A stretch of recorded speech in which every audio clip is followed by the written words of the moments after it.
早餐又唔想點外賣，自己整咧又唔知點樣搭配營養。今日咧我就同大家分享幾種營養豆漿嘅做法，一個禮拜7日咧都唔重樣嘅，以後食早餐咧就唔使諗得咁辛苦啦。尤其係最後一種，各位姐姐一定要收藏起身啦。第一種咧又被稱為國宴豆漿，齋聽個名就知唔簡單噶啦。我哋先準備30克嘅黃豆同埋15克嘅大米，加咗米之後咧，啲豆漿飲起身更加香、更加滑溜一啲嘅。再加上10克嘅小米、10克嘅紅皮花生，全部清洗乾淨之後咧，抌入破壁機入邊。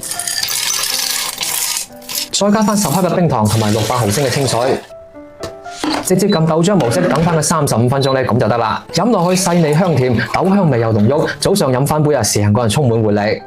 跟住落嚟咧就係呢個清涼解暑嘅綠豆豆漿啦。先準備20克嘅綠豆同埋8克去咗心嘅蓮子，咁樣煮出嚟嘅豆漿咧就唔會有苦味啦。再加翻3克嘅百合，多翻少少清甜味。再加翻15克嘅小米，同樣都係清洗乾淨之後咧，直接放入破壁機入邊。我用緊嘅呢個破壁機咧，佢係有智能控溫系統嘅，足足1000毫升嘅容量，一家人都夠晒飲噶啦。咁佢嘅內膽同埋刀片咧都係304不鏽鋼嘅，而且佢個刀頭咧係好夠力嘅，比普通嘅破壁機打出嚟咧更加絲滑，仲自帶埋呢個隔音罩，咁就唔使驚嘈到屋企人啦。佢嘅功能咧都好多噶，唔單止可以打豆漿啦、打米糊、打副食、打果汁，通通都冇問題嘅。再加翻10克嘅冰糖同埋600毫升嘅清水，直接撳豆漿模式打翻佢35分鐘。夏天冇胃口嘅時候咧，整翻杯清涼解暑，仲可以幫身體補充營養。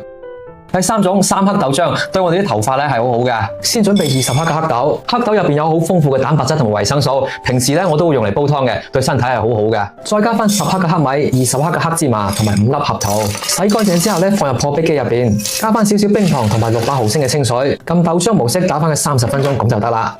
經常熬夜啊、用腦過多嘅朋友咧，可以收藏起身啦，又可以補充營養，又可以緩解疲勞。第4種花心核桃豆漿，屋企細路仔讀書用腦多嘅話咧，呢個就啱晒噶啦。準備20克嘅黃豆、2粒核桃、小米、10克嘅冰糖同埋600毫升嘅清水，洗乾淨之後咧放入破壁機入邊，用豆漿模式打翻佢30分鐘。呢個豆漿咧含有好豐富嘅蛋白質同埋好多營養嘅，細路仔飲完之後咧活力十足，讀書咧都精神好多。第5種係減脂豆漿，中意運動嘅朋友仔咧一定要睇好啦。先準備15克嘅黃豆、15克嘅小米同埋10克嘅燕麥，再加翻少少冰糖同埋400毫升嘅清水。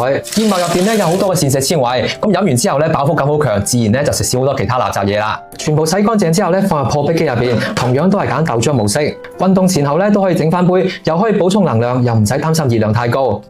最後呢個咧就係5紅豆漿啦，我哋啲女性朋友咧可以經常整嚟飲嘅。準備30克嘅紅皮花生、30克嘅紅豆同埋10克去咗核嘅紅棗，再加翻10克嘅紅枸杞、少少紅糖同埋600毫升嘅清水，洗乾淨之後咧放入破壁機入邊，撳豆漿模式就得啦。每日飲翻杯咧，啲氣色會越嚟越好嘅，面膜都慳翻唔少啊！學識咗呢啲豆漿嘅做法咧，就唔使再去出邊買啦。每日喺屋企換住花樣嚟飲，營養又健康。大家一定要去試一試，操作咧簡單又方便。最後咧，唔好唔記得